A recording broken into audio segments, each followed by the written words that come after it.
오늘 하나님의 말씀은 사사기 14장 8절에서 14절까지의 말씀입니다. 얼마 후에 삼손이 그 여자를 맞이하려고 다시 가다가 돌이켜 그 사자의 주검을 본즉 사자의 몸에 벌떼와 꿀이 있는지라 손으로 그 꿀을 떠서 걸어가며 먹고 그의 부모에게 이르러 그들에게 그것을 들여서 먹게 하였으나 그 꿀을 사자의 몸에서 떠왔다고는 알리지 아니하였더라. 삼손의 아버지가 여자에게로 내려가매 삼손이 거기서 잔치를 베풀었으니 청년들은 이렇게 행하는 풍속이 있음이더라. 무리가 삼손을 보고 30명을 데려와서 친구를 삼아 그와 함께하게 한지라. 삼손이 그들에게 이르되 이제 내가 너희에게 수수께끼를 내리니 잔치하는 이래 동안에 너희가 그것을 풀어 내게 말하면 내가 베옷 30벌과 겉옷 30벌을 너희에게 주리라. 그러나 그것을 능히 내게 말하지 못하면 너희가 내게 베옷 30벌과 겉옷 30벌을 줄지니라 하니 그들이 이르되 내가 수수께끼를 내면 우리가 그것을 드리리라 하매 삼손이 그들에게 이르되 먹는 자에게서 먹는 것이 나오고 강한 자에게서 단 것이 나왔느니라 하니라. 그들이 사흘이 되도록 수수께끼를 풀지 못하였더라. 아멘. 본문의 시작이 얼마 후에라고 시작하고 있습니다. 앞에 무슨 일이 있었는가 하면은 삼손이 딥나에서 블레셋 사람의 딸 한 명이 마음에 들어서 결혼을 하려고 합니다. 그런데 부모들은 반대를 합니다. 결국은 달달 볶아서 이긴 것 같습니다. 아버지와 함께 딥나로 가던 중에 사자를 만납니다. 그때 사사들에게 특징적인 말씀이 있지 않습니까? 여호와의 영이 임하매 그래서 간단하게 한 방에 사자를 죽이게 됩니다. 이 일이 있은 지 얼마 후라는 것입니다. 얼마 후에 그 여자를 다시 맞이하려고 가게 됩니다. 그런데 어느 정도의 시간이 경과되었는지는 확실히 알 수 없습니다만 이 죽은 사자 시체에 벌이 모여서 벌집을 만들고 꿀을 만들었다는 것입니다. 이 사자는 딥나로 갈 때에 삼손이 포도원에서 죽인 그 사자입니다. 그런데 벌집을 만들었다는 것은 상당한 시간이 흘렀다는 것을 의미할 것입니다. 왜냐하면은 벌이 시체에 벌집을 만들 리가 없지 않습니까? 아마도 가죽과 뼈가 바짝 마른 상태에서 벌들이 서식하기 시작한 것 같습니다. 그렇게 되기까지는 오랜 시간이 필요하지 않겠습니까? 그러므로 삼손이 그 여인을 취하기 위해 딥나로 다시 간 것은 꽤 오랜 시간이 경과된 것이라고 생각이 됩니다. 이 죽은 사자에 벌집을 만들고 꿀을 만든 것을 삼손이 발견하고서는 그 꿀을 가지고 아버지께도 드리게 됩니다. 여기서 꿀을 아버지께 드린 것이나 자신이 먹었다는 것은 문제가 되지 않을 것입니다. 문제는 죽은 사자에게 손을 댄 것입니다. 본문에는 죽은 사자에 꿀이 있었다고 죽은 사자를 강조하고 있습니다. 그리고 그 죽은 사자에 서식하고 있는 꿀벌에 의한 꿀을 먹었다는 것이 문제가 되는 것입니다. 왜냐하면은 삼손은 나실린이기 때문입니다. 나실린의 삶은 보통 사람과 다릅니다. 나실린의 규례는 민수기 6장 3절에서 6절에 잘 기록하고 있죠. 한번 제가 읽어드리겠습니다. 포도주와 독주를 멀리하며 포도주로 된 초나 독주로 된 초를 마시지 말며 포도즙도 마시지 말며 생포도나 건포도도 먹지 말지니 자기 몸을 구별하는 모든 날 동안에는 포도나무 소사는 씨나 껍질이라도 먹지 말지며 아예 포도에 관하여서는 완전히 잊어버리라는 것입니다. 그 서원을 하고 구별하는 모든 날 동안은 삭도를 절대로 그의 머리에 대지 말 것이라 자기 몸을 구별하여 여호와께 드리는 날이 차기까지 그는 거룩한즉 그의 머리털을 길게 자라게 할 것이며 자기의 몸을 구별하여 여호와께 드리는 모든 날 동안은 시체를 가까이 하지 말 것이요. 금해야 되는 것이 무엇입니까? 크게 세 가지입니다. 포도와 시체와 삭도입니다. 삼손은 부모로부터 따갑도록 들었을 것입니다. 포도와 삭도, 시체를 멀리해야 한다. 그러니 그는 이것만은 무슨 일이 있어도 피해야 할 넘버원의 말씀으로 생각하면서 살지 않았겠습니까? 그런데 그는 이 부모의 말씀을 나실린의 규례를 지키지 않아도 하나도 지키지 않았다는 것입니다. 그는 하나님의 말씀을 여사로 생각했다는 그러한 것입니다. 그것은 첫째, 본문의 순서대로 말씀드리면은 그는 죽은 시체에 손을 댄 것입니다. 만진 것입니다. 거기서 또 꿀을 떠 먹은 것입니다. 꿀을 먹었다는 것은 문제가 되지 않습니다. 문제는 시체에 붙어있던 꿀을 먹었기 때문에 부정한 꿀이 되는 것입니다. 이 꿀을 먹은 삼손, 얼마나 달고 맛이 있었겠습니까? 영적으로 민감하지 않았던 그가 먹었던 꿀은 분명히 달았을 것입니다. 얼마나 달았던지 아버지께 자랑 삼아 드리지 않았겠습니까? 아버지, 이 꿀 한번 드셔보십시오. 평생에 이렇게 단 꿀을 먹어본 적이 없습니다 하면서 자랑하면서 드렸을 것입니다. 그러나 그는 그 단꿀로 인하여 금방 쓴맛을 보게 되는 것입니다. 나실린의 규례를 지키지 않은 그를 하나님께서 그냥 놔두실 리가 없지 않습니까? 두 눈이 다 뽑히는 결과가 기다리고 있었다는 것입니다. 성도 여러분, 내 입에 달라고 그것이 다 좋은 것만이 아닙니다. 그것으로 인해서 나의 속은 쓰디 쓴 것으로 바뀔 때가 있다는 것입니다. 오히려 단 것보다 쓴 것이 훨씬 좋을 때가 있는 것입니다. 내 입에는 쓸지라도 하나님께서 저희들을 연단하기 위해서 주시는 고난은 쓸지라도 결국은 나의 마음엔 기쁨으로 다가오기 때문입니다. 또한 우리에게 꿀과는 비교할 수 없을 정도로 단 것이 있습니다. 입으로만 들어갈 때만 그 순간만 단 것이 아니라 영원히 저희들에게는 단 것이 있습니다.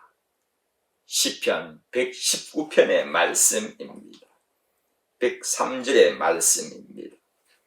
주의 말씀의 맛이 내게 어찌 그리 단지요.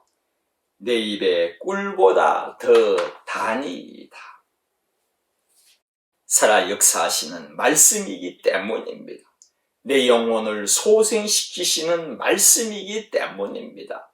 무엇보다도 영원한 죽음에서 영원한 생명으로 옮겨 놓으신 말씀이기 때문입니다.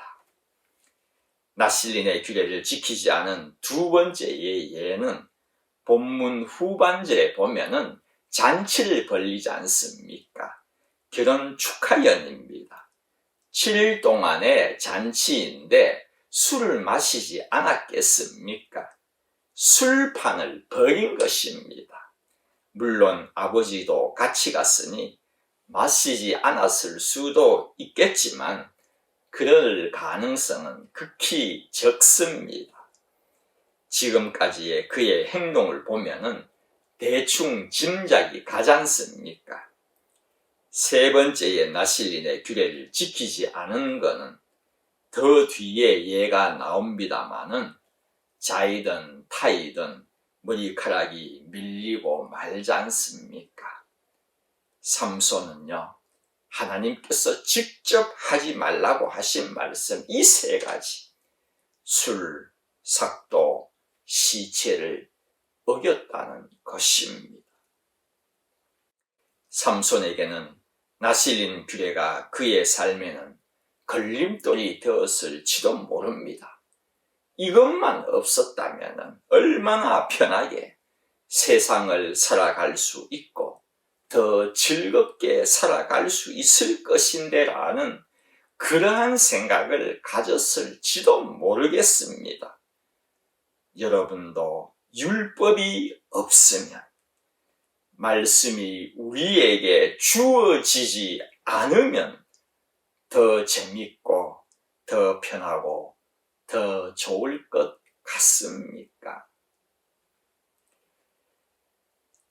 일본에 지난주에 한 명이 경찰에 잡혔습니다. 정확하게는 오늘보다도 한 달 전의 이야기입니다. 제가 설교를 10일 전에 녹화를 해서 홍 간사님께 보냅니다. 왜 이렇게 일찍 홍 간사님께 설교를 보내는가 하면은 혹시 녹화를 못할 일이 생길까봐 여유를 가지고 일찍 녹화를 해서 보내드리는 것입니다. 오노 이사무라는 사람이 잡혔는데 한 주간 내내 탑뉴스였습니다. 이 사람이 무엇을 하다 잡혔는가 하면은 새벽부터 죄송한 말씀입니다만은 홋카이도의 삿포라는 도시에 한 여대생이 살았는데 그 여대생의 시체를 유기했다는 것 때문에 경찰에 잡혔던 것입니다. 그런데 그는 좀 다른 게 SNS에 자살하고 싶은 사람은 연락을 달라고 그렇게 글을 올린 것입니다. 자살 지원자를 받고 자살하고 싶은 사람을 도와주는 일을 한 것입니다. 이런 일을 하는 인간, 악한 인간이 있다는 것을 여러분들 들어보신 적이 있으십니까? 좀 처음 들었습니다. 세상이 악해도 이렇게 악한 것입니다. 자살하는 사람에게 어떻게 하든지 자살하지 말고 세상에 고난이 있지만은 한 번 더 힘내서 열심히 살아보라고, 누군가가 도와주실 거라고 이렇게 힘을 주는 말을 해야 하는 것이지, 새 생명을 부여해야 하는 것이지, 오히려 자살하는 사람을 도와주는 악한 사람이 있다는 것입니다. 그의 프로필에는 마음 착한 사신, 죽을 사자와 신신자입니다. 사신으로 있고 싶다. 또 자살하고 싶은 사람을 도와준다고 글을 올려놓은 것입니다. 그런데 이 SNS에 올라온 글을 읽고 3명이나 죽여달라고 그를 찾아간 것입니다. 서로 연락을 주고 받고 그래서 만나서 결국은 죽인 것입니다. 마음 착한 사신이란 그가 그의 글에 이런 글을 올려놓았습니다. 이 길이 맞는지 모르겠다. 자기가 하고 있는 짓이 바른 것인지 아닌지를 도저히 알지 못하겠다는 그런 말입니다. 왜 그렇게 했습니까? 그에게는 인간이란 존재가 어떻게 살아야 하는지에 대한 삶의 기준이 없었기 때문입니다. 다시 말씀드리면 그에게는요, 율법이 없었기 때문입니다. 말씀이 없었기 때문입니다. 사람들은 밖으로는 담대히 일을 열심히 하는 것 같지만 마음 깊은 곳에서는요, 삶의 판단을 못하고 바른 길을 찾지 못하여서 갈팡질팡하는 사람들이 있다는 것입니다. 자신이 행하는 일이 맞는지 안 맞는지도 판단이 서지 않는 자가 있다는 것입니다. 그러한 인생들이 세상에 있는 것입니다. 성도 여러분, 앞에서 삼손에게는 나실린의 규례, 이것이 없으면 얼마나 편하게 세상을 살아갈 수 있고 더 즐겁게 살아갈 수 있을 것인데 라는 생각을 가졌을지도 모르겠습니다만 그것이 아닙니다. 오히려 율법이 있으니 말씀이 있기 때문에 우리의 삶의 기준이 세워져서 무엇이 죄고 무엇이 옳음인가를 알 수 있고 판단이 서는 것이지 않습니까? 만약에 말씀이 없었다면 우리가 하나님께 나아갈 수 있는 방법을 어떻게 알 수가 있겠습니까? 레위기의 제사법입니다. 말씀이 없었다면 내가 살면 살수록, 내가 나이를 먹으면 먹을수록 지옥을 향하여서 손살같이 달려가고 있다는 것을 어떻게 알 수가 있겠습니까?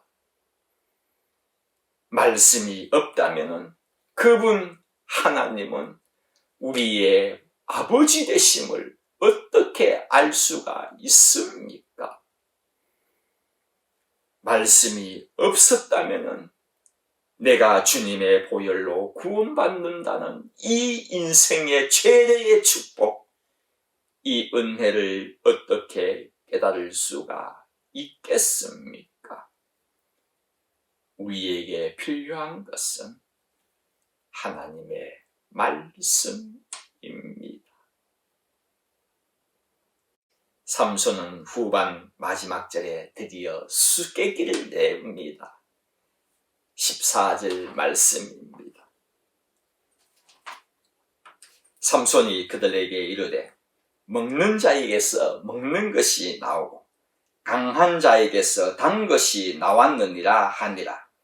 그들이 사흘이 되도록 수수께끼를 풀지 못하였더라. 당연히 풀지 못할 것입니다. 이 수수께끼를 어떻게 풀 수가 있겠습니까? 삼손, 그에게의 정답은 꿀이었습니다. 아무도 사흘이 되도록 풀지 못했지만 저희들에게의 정답은 너무나도 명확합니다.